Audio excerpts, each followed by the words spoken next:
பிப்ரவரி 7ஆம் தேதியிலேருந்து 14ஆம் தேதி வரலும் வேலண்டைன்ஸ் டே கொண்டாடிட்டு இருக்காங்க. 17ஆம் நூற்றாண்டில் கிங் கிளாடிஸ்னு ஒரு ரோம அரசர் வந்து ராணுவ வீரர்கள் கல்யாணம் பண்ணக்கூடாதுன்னு சொல்லிடுறாரு. அப்போ அந்த டைமில் நிறைய ராணுவ வீரர்கள் என்கேஜ்மெண்ட் பண்ணதாக இருந்தது.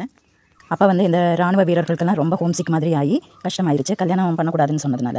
அப்போ ஃபாதர் வேலண்டைன்ஸ்னு ஒரு கேத்தலிக் ஃபாதர் என்ன பண்ணார் அப்படின்னா, அரசாங்கத்துக்கு தெரியாமல் நிறைய பேருக்கு கல்யாணம் பண்ணி வச்சார். அது அரசருக்கு தெரிய வரவும் ஃபாதர் வேலண்டைனை வந்து கொல்ல சொல்லி உத்தரவு வருது. அவங்க வந்து 14th வந்து அவரை கொன்று விடுகிறார்கள். அவரை கொன்ன இடத்துல இப்போ ஒரு சர்ச் இருக்குது. அவரோட தலையோடு இருக்கும்ல மண்டை ஸ்கல்ல, அதை வந்து இப்போயும் அந்த சர்ச்சில் வச்சு வழிபட்டுட்டு வராங்க. நினச்சி பொண்ணை கிடைக்கணும் ஆசைப்பட்ட பையனை கல்யாணம் பண்ணணும்னு ஆசைப்பட்டவங்க அந்த சர்ச்சில் போய் ப்ரே பண்ணுறதா சொல்கிறாங்க. அப்படி நம்புகிறாங்க அவங்க. இதுதான் வேலண்டைன்ஸ் டேக்குரிய காரணம். நம்மளோட முறைப்படி இதை ஈஸியாக எடுத்தால் உறவுகளை பாதுகாக்கிறது. கடவுள் நமக்கு கொடுத்த உறவுகளை வந்து நம்ம பத்திரமா பாதுகாத்து வைக்கிறது தான் வேலண்டைன்ஸ் டே.